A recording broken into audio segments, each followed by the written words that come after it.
Welcome back my dear friends. कैसे हैं आप सब लोग। और हमारी जर्नी चल रही है स्टैटिस्टिक्स की, सांख्यिकी के सिद्धांत, ऐसे बोलते हैं ना, प्रिंसिपल्स ऑफ स्टैटिस्टिक्स।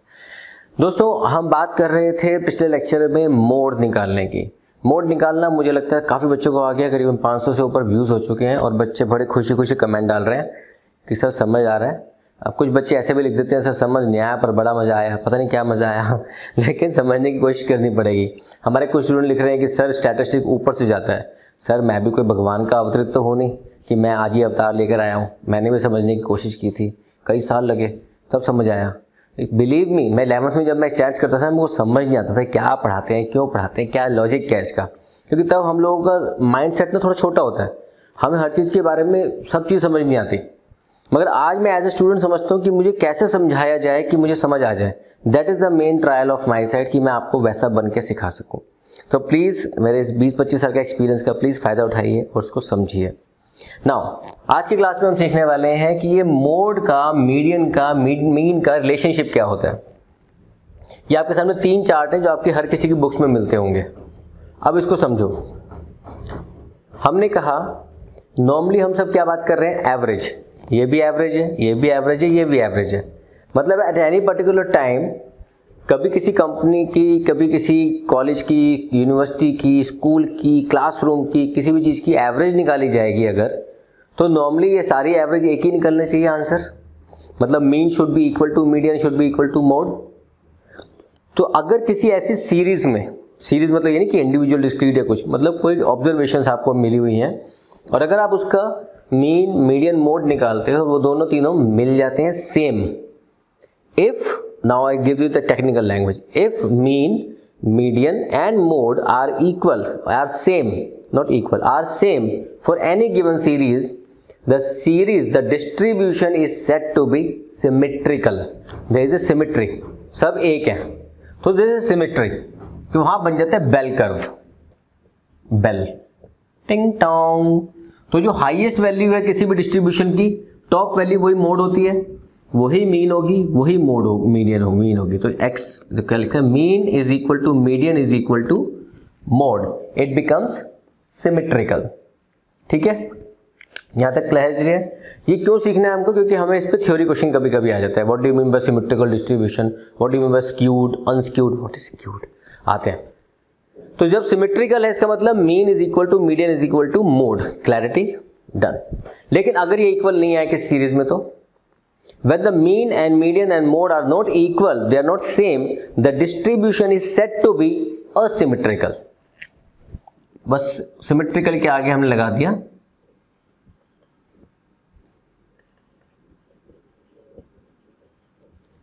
asymmetrical, और इसका दूसरा नाम होता है टेक्निकली, एक्चुअली में इसका नाम होता है skewed, कि वो इक्वल नहीं है।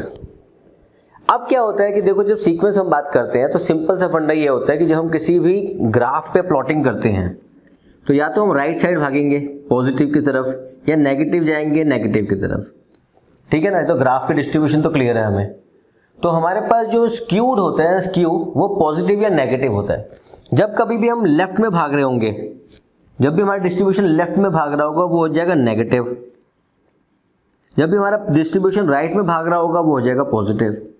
जब हमारा मीन पॉजिटिव होगा, उससे कम मीडियन होगा, उससे कम मोड होगा, तो वो पॉजिटिव में है। लेकिन अगर हमारा नेगेटिव में मीन भाग रहा है तो वो नेगेटिव हो गया। तो अगर हम बात करें इस वाले कर्व की, जो कि यहां से उठ के राइट में भाग रहा है, देखो हमारा ऊंट बैठा हुआ है, आपने वो देखा है, वो पेंगुइन्स जैसे होते हैं ना, पेंगुइन जैसे व्हाइट पोलर बियर होता है, मोटा सा सोता रहता है, वो ऐसे सोता है, ऐसे करके निकलते हैं। तो ऐसा सोचो ऐसे ही भाग रहा है वो, तो ये राइट की तरफ भाग रहा है।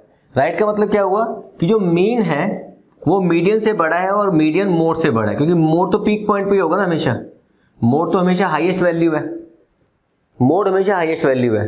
तो इसका मतलब उससे कम होगा मीडियन, उससे कम है mean, that becomes positively skewed, कि डाटा सारा पॉजिटिव की तरफ भाग रहा है, लेकिन तीनों इक्वल नहीं है। यही उल्टा कर दो कि जो मैक्सिमम वैल्यू है ना वो तो पॉजिटिव साइड पे है, मैक्सिमम वैल्यू तो पॉजिटिव साइड पे है मोड, लेकिन बाकी वैल्यू उससे कम आ गई कि मीडियन उससे कम है, मीन उससे कम है। तो mean is less than median less than mode, तो दैट बिकम्स नेगेटिवली स्क्यूड, क्योंकि ये नेगेटिव की तरफ भाग रहा है और ये पॉजिटिव की तरफ भाग रहा है। और तीनों अगर एक ही डायरेक्शन में खड़े हो गए तो बन गई बेल, बजा लो घंटी, टंग टंग टंग टंग टंग टंग टंग टंग टंग टंग, है ना। तो ये हमारा बन जाएगा। आपको समझाना कैसे है, a distribution is said to be symmetrical when the mean is equal to mid is equal to mode and in a distribution curve its shape as a bell। तो आपको ये बनाना है। In an asymmetrical or skewed distribution it can be positively skewed or it can be negatively skewed। तो ये हो गया negatively skewed और वो हो गया positively skewed। In positively skewed mean is more than median and which is more than mode। In negatively skewed mean is less than median which is less than mode। So highest value of mode is on the positive side, here highest value of the mode is on little on the less positive or negative side। ये आपको अपने exam में लिखना होता है, यही आपको समझाना होता है। लेकिन सर अगर ये तीनों सिमेट्रिकल नहीं है तो इनका रिलेशनशिप क्या बना, रिलेशनशिप ये बना 1/2 1/3 का रिलेशनशिप बनता है। इनके बीच में जो गैप होते हैं ना 1/2 1/3 के होते हैं। अभी उस पर डिस्ट्रीब्यूशन पे दिमाग नहीं लगा रहा मैं, क्या समझाना, डीप में नहीं जा रहा। आपको रिलेशन याद रखना है, whenever the distribution is asymmetrical mode is equal to 3 median minus 2 mean. ये आपका फॉर्मूला होता है। तो मोड इज इक्वल टू, ये मोड को M1 लिखना चाहिए ना, लिख सकता हूं वैसे तो मेरे को दिक्कत नहीं, मोड पूरा लिखता हूं। Mode is equal to 3 median minus 2 mean. तो जब भी हमारी डिस्ट्रीब्यूशन असिमेट्रिकल होगी आपको ये फॉर्मूला अप्लाई करना है। मतलब आप जो थियोरेटिकली एक्सप्लेन करोगे तो उसमें आपने क्या क्या करना है, थ्योरी समझानी है, ये तीनों ग्राफ बनाने हैं, मतलब चार्ट फिगर्स बनानी है, और इन सब का मीनिंग आपको समझाना है। और ये फॉर्मूला जरूर लिखना है वरना आपके नंबर कट जाएंगे। ठीक है, ये होगी कहानी relationship between mean mode and median under symmetrical and asymmetrical distribution. अब मैं आपको समझाने वाला हूं ग्राफिकली मोड कैसे निकालते हैं। पहले इसको आप नोट कर लो।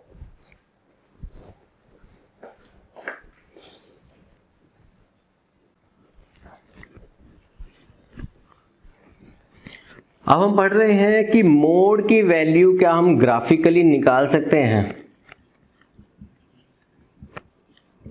हमने कहा यस। अब हम यहां एज्यूम ये कर रहे हैं कि हमें हिस्टोग्राम बनाने आते हैं। हिस्टोग्राम कैसे बनता है, आपको रेंज गिवन है, उसकी value given, it can be marks, चलो it can be marks, it can be number of students. तो हमने क्या करना है, इसको ग्राफ पे प्लॉट करना है। तो ग्राफ पे प्लॉट क्या करना है, 10 तक की सीरीज 10 20 30 40 50 60 लिख लिए यहाँ पे मार्क्स।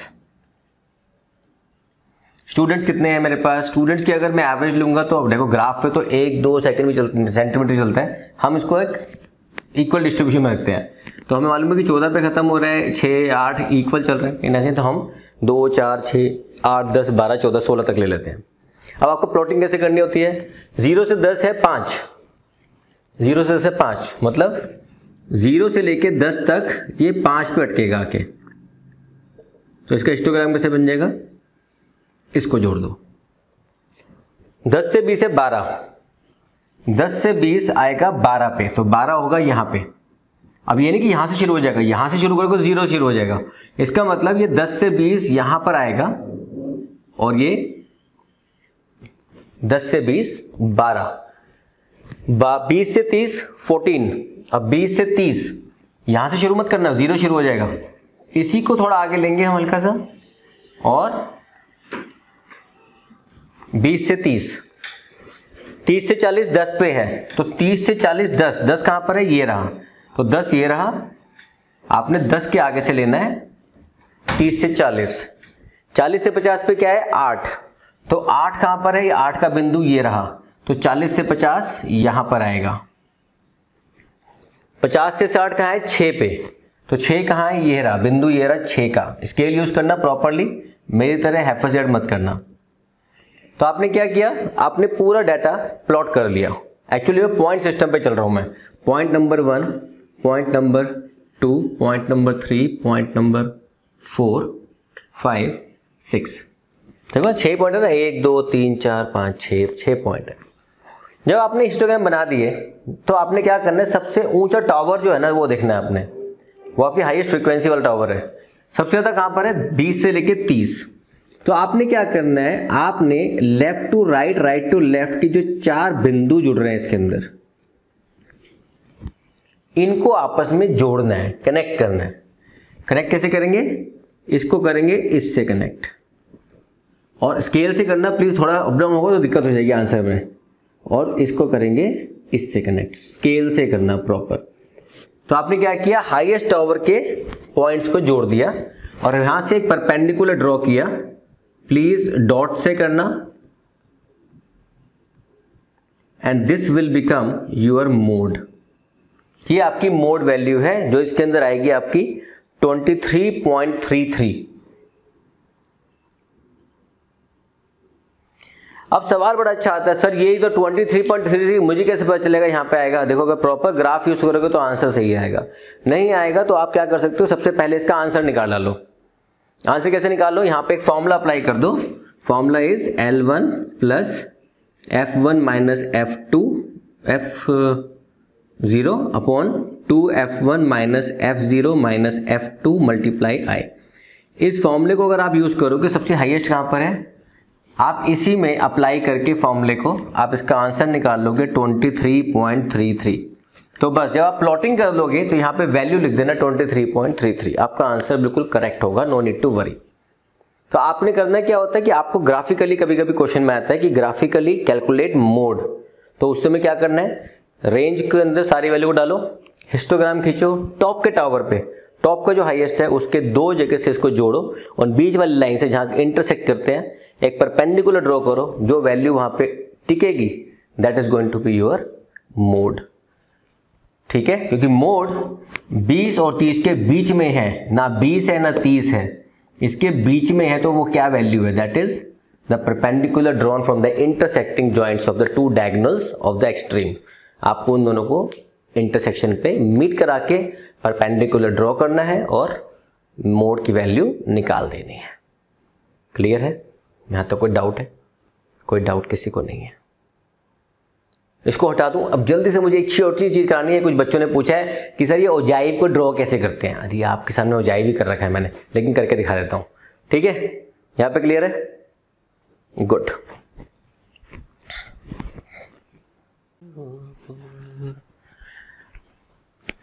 दोस्तों हमारे कुछ स्टूडेंट्स ने कमेंट बॉक्स में लिखा कि सर ये बता दो कि ओजाइव को ड्रॉ कैसे करते हैं, लेस देन ओजाइव ड्रॉ कैसे करते हैं, हमें समझ नहीं आ रहा। बहुत आसान सा क्वेश्चन है, बहुत आसान आंसर है। सबसे पहले क्या करते हो ओजाइव के लिए, सबसे पहले क्या निकालते हो, क्यूमुलेटिव फ्रीक्वेंसी। तो ऐड करो 5, 17, 17, 14, 23, 11, 21, 21 और 10, 31, 31 और 8, 39, 39 और 6,